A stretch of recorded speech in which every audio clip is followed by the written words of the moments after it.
Everyone, welcome to Aspire Mindsets. अभी तक आपने चैप्टर 1, चैप्टर 2 जो कि हमारा accounting for partnership, reconstitute of partnership कर चुके हो, तो हम अपने अगले टॉपिक, अगले चैप्टर की तरफ आ चुके हैं, एडमिशन ऑफ अ पार्टनर। अब मेरे को एक बात बताओ, बेसिकली जो रिकॉन्स्टिट्यूशन ऑफ पार्टनरशिप फर्म है उसके अंदर हमारा एडमिशन, रिटायरमेंट, डिसोल्यूशन सारी चीजें आती है, लेकिन हमने उसको क्यों अलग अलग स्पेसिफाइड करा है? ताकि आप चैप्टर 2 के अंदर ये पता कर पाओ। अगर किसी ने नहीं देखा है तो जाओ पहले वाला वीडियो देखो, डिस्क्रिप्शन में लिंक मिल जाएगा। रिकॉन्स्टिट्यूशन का मतलब क्या होता है? किसी बिजनेस को रिकॉन्स्टिट्यूट कर देना। कोई पार्टनर आ रहा है, जा रहा है, डेथ, रिटायरमेंट, एडमिशन, किसी भी सिनेरियो में हमारे बिजनेस का जो रेशो होता है वो क्या होता है? चेंज हो जाता है। जिसके अंदर हमारा एक टॉपिक था change in profit sharing ratio, उसका कंप्लीट वीडियो हमने अपलोड कर दिया है। वो वीडियो हो चुकी है, हमारी टॉपिक हो चुका है कंप्लीट। अब बात करते हैं हम लोग एडमिशन ऑफ अ पार्टनर की बात करते हैं।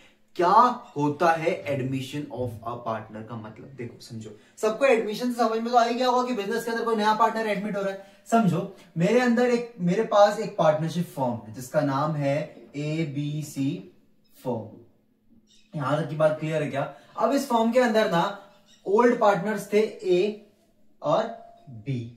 चलो भैया, A और B यहां तक की समझ में आ गया। ये कौन है? ओल्ड पार्टनर्स है। मतलब ओल्ड पार्टनर्स है तो ओल्ड रेशो क्या होगा इनका ओल्ड रेशो चल रहा था 3:2 का ओल्ड रेशो चल रहा था। यहां तक की बात क्लियर है क्या? अब जब इनका बिजनेस अच्छा खासा चलने लगा, 3:2 का ओल्ड रेशो था, फिर जब देखो कुछ कंडीशंस होती है जब हमें एक नए पार्टनर को एडमिट करना होता है। फॉर एग्जांपल, उन्होंने बोला कि यार बिजनेस अब मैनेज नहीं हो पा रहा हमसे, हम एक नए पार्टनर को ले आते हैं, बराबर। या इन्होंने बोला कि यार हमें बिजनेस को एक्सपैंड करना है तो एक नए पार्टनर को ले आते हैं। या इनको कैपिटल की जरूरत पड़ गई तो उन्होंने एक नया पार्टनर लेके आ गए। तो ऐसे करके मल्टीपल रीजंस की वजह से जब हमें लगता है कि यार एक नए पार्टनर का होना जरूरी है, तो हम क्या करते हैं? एक नए पार्टनर को एडमिट कर देते हैं। जैसे फॉर एग्जांपल, मैंने बोला मेरे पास जो पार्टनर C है, ये मेरा पार्टनर C है, इस पार्टनर C को हम एज ए न्यू पार्टनर हमारे बिजनेस के अंदर एडमिट करते हैं। यहां तक की बात क्लियर है क्या? अब मेरे को एक बात बताओ, कोई भी पार्टनर मेरे बिजनेस के अंदर अगर एंटर होगा तो समझो मैंने अपने बिजनेस को पिछले 10 साल से 0 से 100 तक पहुंचाने के लिए जो मेहनत करी है, जो गुडविल गेन करा है, गुडविल मतलब जो रेपुटेशन गेन करा है, वो रेपुटेशन क्या मैं किसी और को फ्री में ही एंजॉय कर दे दूं? मेरी बात समझ में आ रही है मैं क्या बोल रहा हूं? मैंने 10 साल से, मेरे जो A और B पार्टनर्स थे, इन्होंने 10 साल मेहनत करी और एक रेपुटेशन गेन करा। क्या मैं इस रेपुटेशन को किसी को ऐसे ही फ्री में एंजॉय कर दे दूं? नहीं। तो अगर कोई भी पार्टनर, नया पार्टनर एडमिट होता है बिजनेस के अंदर, तो अपने साथ में ना 2 चीज लेके आता है। कौन सी 2 चीज लेके आता है? एक तो सबसे पहली चीज कैपिटल लेके आएगा, बराबर। दूसरी चीज क्या लेके आएगा? गुडविल लेके आएगा। अब मेरी एक बात समझो, गुडविल लाया क्यों जाता है? गुडविल इसलिए लेके आते हैं ताकि हम फर्म के प्रॉफिट शेयरिंग रेशो को एक्सेस कर पाए। मेरी बात समझ में आ रही है? हम गुडविल क्यों लेके आते हैं? ताकि हम बिजनेस के प्रॉफिट शेयरिंग रेशो को, लॉसेस को एक्सेस कर पाए, वो हमारे साथ वो हिस्सा बांटे, उसके लिए हम क्या लेके आते हैं? गुडविल लेके आते हैं। कैपिटल क्यों लाया जाता है? कैपिटल ताकि हम बिजनेस के एसेट्स को एक्सेस कर पाए। मेरी बात समझ में आ रही है मैं क्या बोल रहा हूं? अगर मान के चलो बिजनेस के एसेट्स को एक्सेस करने का क्यों बोला हमने? देखो, मैंने जब बिजनेस 10 साल पहले स्टार्ट करा था, तब मैंने उस बिजनेस को स्टार्ट करने के लिए जो भी एसेट परचेस करा था, fan, machinery, building, land, furniture, जो भी रॉ, या फिर हम बोल सकते हैं रॉ एसेट्स परचेस करे थे हमने, फिक्स एसेट परचेस करे थे, जो भी एसेट हमने परचेस करा था, उस एसेट को अब वापस से कोई नया पार्टनर आया है तो क्या उसे उस एसेट की वैल्यूएशन का पैसा देना बनता है ही नहीं बनता? बनता है ना। तो पूरे बिजनेस के कैपिटल को क्यों नए पार्टनर के साथ कैपिटल क्यों आता है? ताकि बिजनेस के एसेट को एक्सेस कर पाए। और गुडविल क्यों लेके आता है? ताकि प्रॉफिट शेयरिंग रेशियो, लॉसेस को एक्सेस कर पाए। मेरी बात यहां तक की समझ में आ रही है क्या? अच्छा, मैं एक चीज और बताता हूं, हम रिवैल्यूएशन में उसको कनेक्ट करेंगे, यहीं से कनेक्टेड है, हम रिवैल्यूएशन में उसको उठाएंगे। लेकिन मेरे को एक बात बताओ, अगर कोई नया पार्टनर आया, अपने साथ में कैपिटल लाया, गुडविल लेके आया, चलो ठीक है, आगे बात, यहां तक की बात क्लियर है। देखो, अगर मेरे पास एग्जिस्टिंग पार्टनर्स का 3:2 है, बराबर, तो नया पार्टनर आएगा, उसको भी हमें कुछ हिस्सा देना पड़ेगा शेयर्स का। जैसे इसने बोला कि मुझे 1/4 शेयर चाहिए, उसने क्या बोला? मुझे टोटल का 1/4 शेयर चाहिए। अब मेरे को एक बात बताओ, यहां पे ना कुछ सीन बनता है। जैसे मैं इसको ना 3 टॉपिक्स में कवर करूंगा, रिमेनिंग, अक्वायरिंग, सरेंडर में। 3 टॉपिक्स में कवर करूंगा पूरा change in profit sharing ratio, जिसके अंदर हम गेनिंग निकालना सीखेंगे, सैक्रिफाइसिंग निकालना सीखेंगे, जो कि हम ऑलरेडी सीख चुके हैं, बट वो सिंपल मेथड था जो हम चैप्टर 2 के अंदर सीख चुके हैं। इसमें थोड़ा सा लेवल ना चेंज हो जाता है, समझना मेरी बात। सारी चीजें कनेक्ट करेंगे, बहुत ईजी टॉपिक है। देखो 1 मिनट,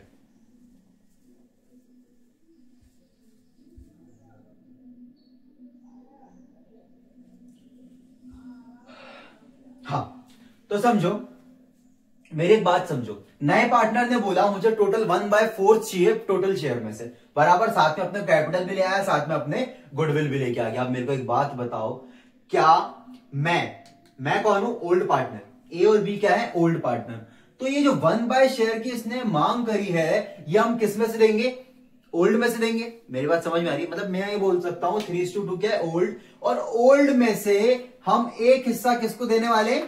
न्यू पार्टनर को। किसको देने वाले? न्यू पार्टनर को। मेरी बात समझ में आ रही है? अब मेरे को एक बात बताओ, अगर 3/2 का नया पार्टनर को हिस्सा दूंगा, तो मेरे को एक बात बताओ, कौन से ओल्ड पार्टनर्स नए पार्टनर को कितना शेयर देने वाले?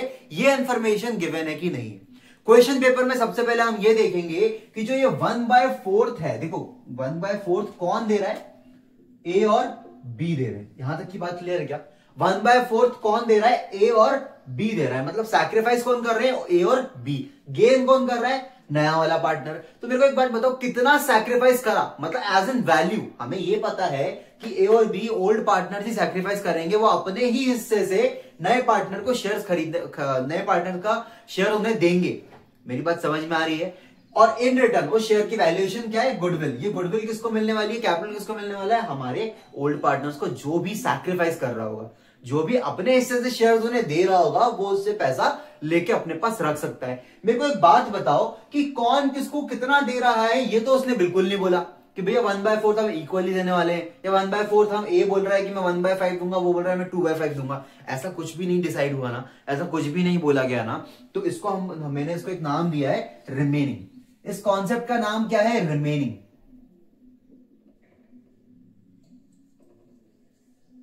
रिमेनिंग से मुझे एक चीज पता चल जाती है कि भैया मेरे को इस चीज को कैसे कंप्लीट करना है। देखो समझो, मेरे पास ओल्ड 3:2 था, नए पार्टनर ने कितना मांगा? 1/4 मांगा। सिर्फ अभी हम कैपिटल गुडविल को कंप्यूट नहीं कर रहे हैं, अभी सिर्फ हम क्या देख रहे हैं कि हमको निकालना है कैसे।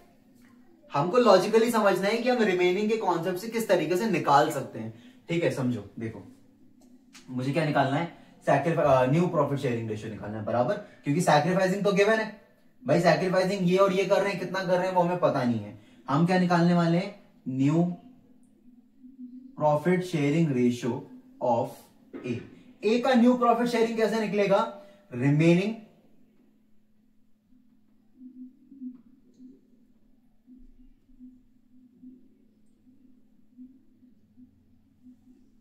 मैं वही सोचूं, यहां कुछ गड़बड़ हुई थी। Remaining multiplied by old ratio. समझो, अब रिमेनिंग रेशियो निकलता कैसे? ध्यान से देखना, रिमेनिंग रेशियो निकलेगा कैसे? मैंने लिख दिया कि new profit sharing ratio is equals to remaining multiplied by old ratio. Remaining ratio निकलता कैसे है? देखो समझो, मेरी बात समझो। मेरे को बताओ सी का शेयर कितना था? C's share is equals to 1/4 था। यहां तक की बात क्लियर है क्या? सी का शेयर कितना था? 1/4 था। उसने बोला कि भैया 1/4 जो शेयर है वो ए और बी देने वाले हैं। तो एक बात बताओ, 4 में से एक हिस्सा किसका है? सी का है। तो मैं बोल सकता हूं कि रिमेनिंग शेयर्स कितने होंगे? Remaining shares is equal to 3/4 होगा। मेरे को बताओ 3/4 क्यों होगा? भाई 4 होते हैं ना, कैलकुलेट करवा दूं, 1 2 3 4। 4 में से एक हिस्सा जो था मेरा किसका था? एक हिस्सा किसका निकला? मेरा सी का निकला। तो बचे हुए 3 हिस्से किसके हुए? ए और बी के हुए। मेरी बात क्लियर है क्या? उसने बोला कि भैया 1/4 का शेयर मुझे चाहिए, ठीक है, लेकिन 1/4 का शेयर किसको चाहिए? मेरे को चाहिए। तो 3/4 जो रिमेनिंग बचेगा वो ए और बी रख लेंगे अपने पास। मेरी बात समझ में आ रही है कि नहीं आ रही है? तो मेरे को एक बात बताओ, 3/4 ए और बी में डिस्ट्रीब्यूट कैसे करना है? समझो, रिमेनिंग कितना निकला मेरा? 3/4।